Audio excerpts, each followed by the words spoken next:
What's up, everybody? It's Pikel with League of Items. I just wanted to do a quick recap. I was getting some questions about my thoughts on the splits so far. So we're going to do LPL, LCK, LEC, LCS.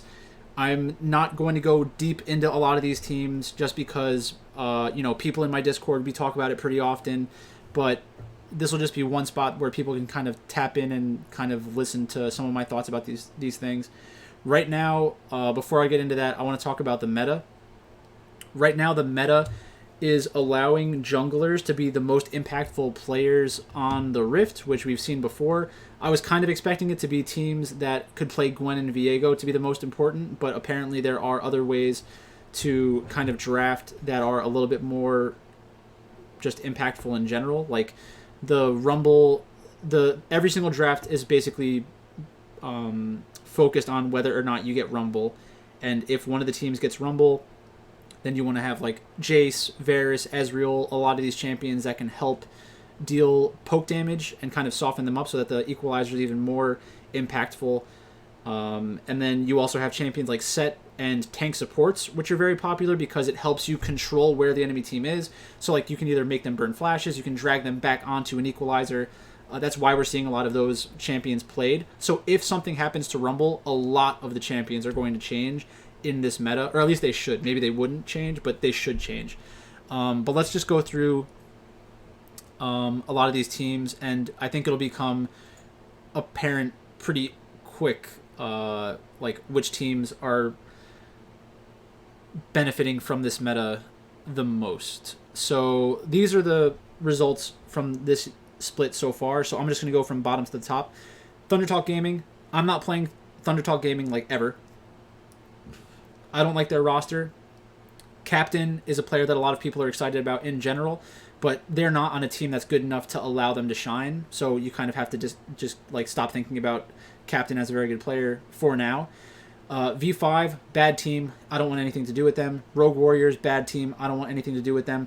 Suning, good team. Bad results so far.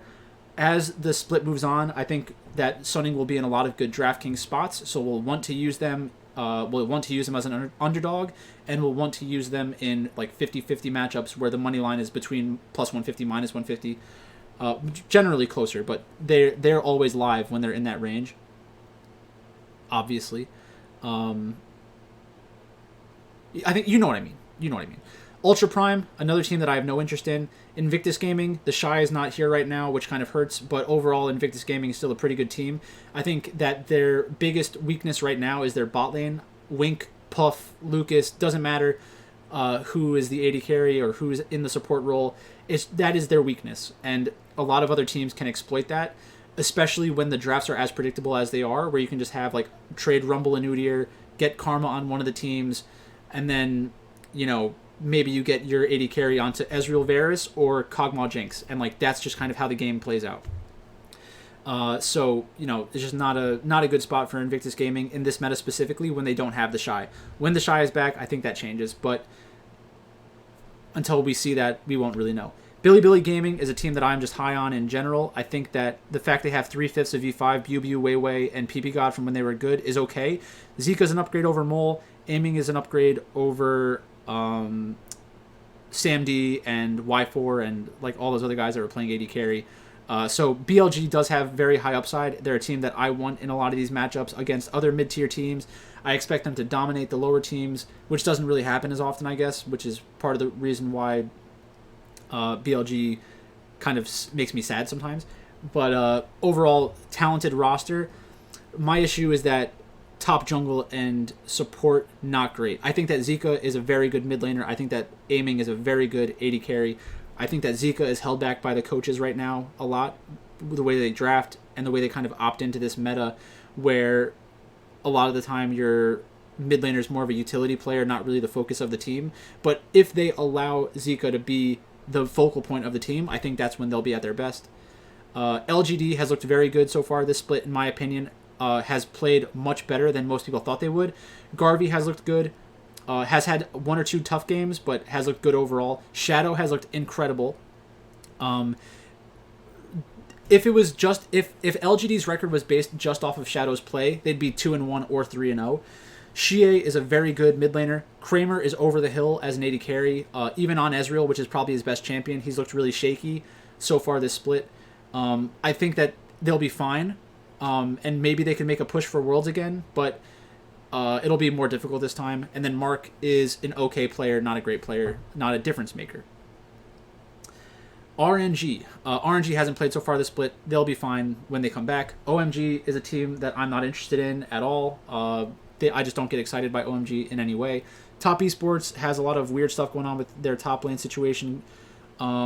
I don't know what's happening, but this should be a very good meta for Top Esports. So when they're up against other top teams, they're always going to be a good option for DraftKings from their playstyle and from their chances to win the match, which is very important. Rare Atom is a team that I'm just anti Rare Atom in general. So when you have teams like LGD, BLG, RNG, World Elite, EDG, like I'll be picking against Rare Atom. Rare Atom against LNG would be an interesting spot for me because I want to be against Rare Atom, but I think by the time that LNG plays Rare Atom, I think Rare Atom might be the right side. So that's going to be a difficult thing for me to kind of play through in my mind, but I expect that to happen somewhere down the road. FPX, good team. They've looked a little shaky.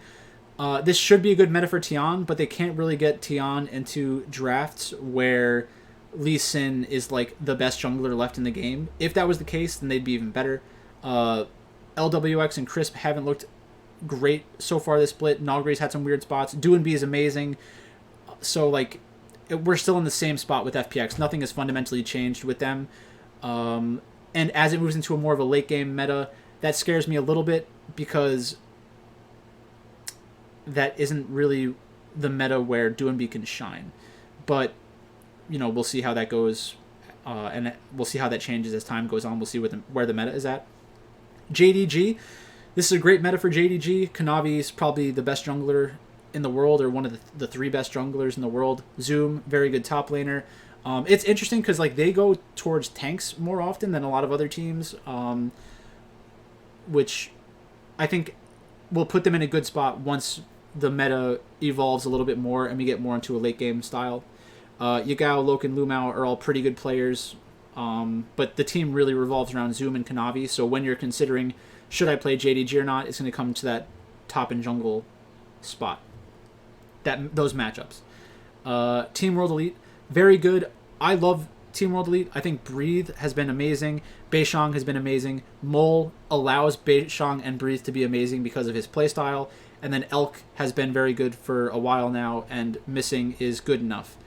EDG is probably a team that I want to be going against as time goes on because I think they're probably getting a little bit overrated at this point, so they'll be a team I'm looking to be against in the future. Same thing with LNG. I think that Tarzan is very good. I was in on Tarzan before most people were, but LNG's results from last year just weren't good enough to show how good Tarzan was. But now in this meta, with Icon switching up their champion pool a little bit and having Ale play really well, has really freed up Tarzan. Obviously he looks very good, and that's really the heartbeat of this team. So you have teams like LGD, JDG, LNG, Team World Elite with these like really good junglers that the team plays around them the right way and has very explosive games. That's what you like to see. Those are my favorite types of teams. Like other teams like EDG, RNG, Top Esports, Suning, they're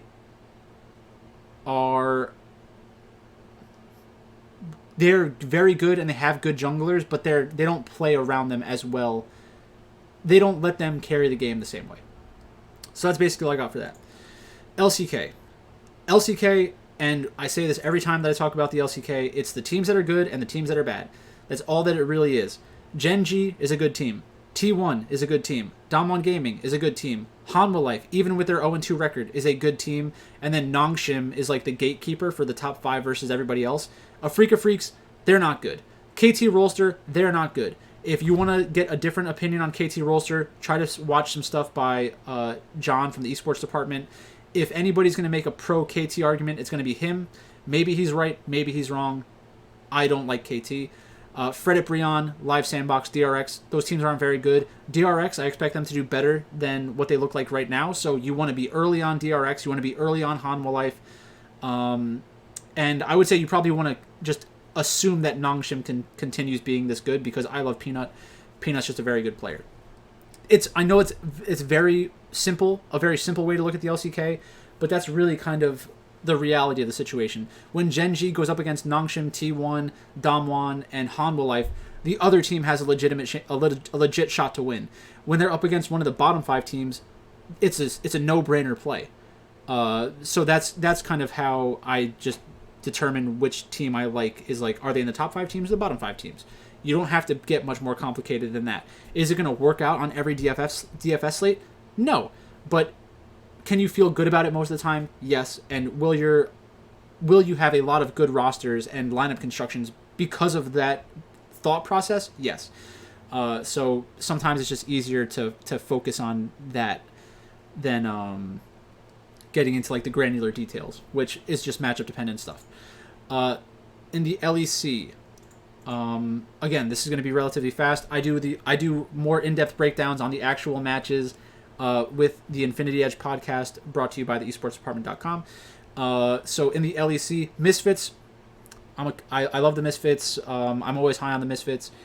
Hyrit has looked good so far this year. Razork has looked good so far this year. Vetio has looked very good so far this year, but I think a lot of that's situational. People are probably going to start overrating Vetio soon, which is when I'm going to have to jump off the Misfits bandwagon, which is going to suck, because then if they keep doing well, I'm going to look like a hater, even though I've been supporting them for how long now? Astralis, good record, but not very talented team overall. I don't like Magic Felix. I don't like Jeskla. I don't like Promiscu. White Knight is good, and Zanzara does his job, but you're not going to want to play them against the top 4 or 5 teams. You're just not going to do that, and you shouldn't do that. G2, they lost to Schalke. They're still G2, one of the best teams in the region. Mad Lions, I don't think they're as good as G2 or Rogue. It'll be interesting to see if Misfits and Fnatic and Vitality can compete with Mad Lions. I think that's really where this split would get interesting. Rogue, just a very good team. I think that they are going to be more consistent than Misfits, Mad Lions, Fnatic, and Vitality. I just don't think that they have the upside that G2 does. Like, yes, they can win the split, but when G2 wins a split, it's much more convincing than when Rogue wins a split. Just talent-wise, G2 is just better, in my opinion. Yonkos is getting close to the end of the road. I could see them replacing Wonder. I could see them replacing Yonkos. I could see them moving on from Reckless and Mickey after this year. But when you have Caps, when you have the best player in the region, that's the most important thing. Everybody else just has to do their job. And G2 is capable of doing that, especially in extended series. So yes, you might get some weird games where they lose to teams they shouldn't lose to, but at the end of the day, they're still G2. XL is bad. You have Nuke Duck, you're bad. Schalke is not as bad as XL, but their roster is not very good. Broken Blade's a good player. I don't really like anybody else on their team, except for Limit. I kind of like. Limit showed playmaking ability in last year's playoffs, or last split's playoffs. Fnatic, Bwipo has successfully transitioned into the jungle.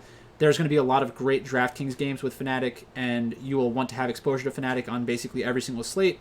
Vitality, a little bit of growing pains right now, but they lost to Misfits, who has played very well so far, and they lost to Rogue, who they are kind of expected to lose to.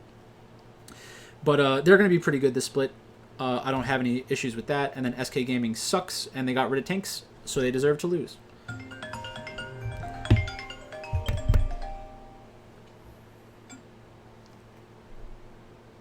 Hey, what's up?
Okay. So that's basically up for the LEC. I'm the kind of guy where I basically kind of pick my spots and stick to a script, so I'm not like jumping from team to team as often. Like, I have teams I like, I have teams I don't like. If you want to criticize me for that, then go ahead. It's not going to hurt my feelings. And then in the LCS, we have Cloud9, who I think is by far the best team in the region. Yes, they have some games that look horrible, but that's because they play best of ones. 100 Thieves, they have many play styles they can play. Everybody is drinking the 100 Thieves Kool-Aid, which is fine. I think that there will be a lot of spots to go against 100 Thieves, and those are going to be great spots for DFS where you'll have a low-owned team. TSM has looked pretty good so far this split. They had a bad game against 100 Thieves, which is fine. If it was TSM against 100 Thieves in the playoffs, I would probably play TSM for the leverage over the rest of the field. Team Liquid has not looked very good so far this split. The whole Alphari situation, still don't really understand what's going on there. I'm not a huge fan of Jensen in general. But this could be a good Team Liquid meta once we get into the late game stuff with like tactical on late game champions, Core JJ being relied upon for the playmaking ability, Jensen being able to split push, especially if champions like Ryze are very good in this meta. Jesus.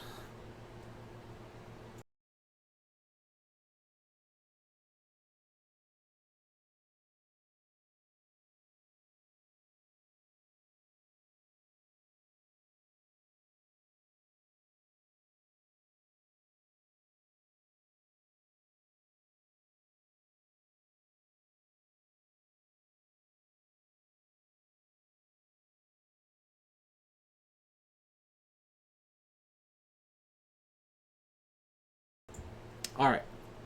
Hopefully we're done with the interruptions. Dignitas. Dignitas is a good team. I love Dardoch. I think that the Saligo and Yasui thing is kind of weird. I hope that they just go back to Saligo. Fake God is okay player, but now people are talking about him like he's good, and that's always a bad sign. I think the public sentiment's getting too high on Dignitas. In reality, Dig, Evil Geniuses, Immortals, and CLG. Dig and EG are probably better than Immortals and CLG. CLG, I think, has high upside, but they're just not putting it together so far. It could just be bad results.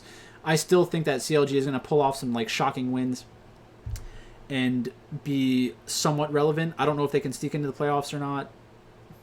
They can. All they need is like one hot streak and they'll get in the playoffs. Golden Guardians is bad. Immortals, I think, is worse than they've played so far, so we'll see how that goes. FlyQuest, you always want to play both sides for DFS. CLG, you always want to play both sides for DFS. That's basically it. Like I said, if you want information about the LEC and the LCS, check out the esportsdepartment.com. We generally do one free video a week, and then we have other ones behind the paywall. That's where we get into specific matchups and specific DFS slates. So if that's what you're looking for, you need to go to the esportsdepartment.com, sign up using the code IEDGE, IEDGE, and you'll get the rest of the content with a discount and everything, so that's all good. That's all I have for you. We're about to record the Infinity Edge podcast for this weekend, so thanks for watching, and I'll talk to you later.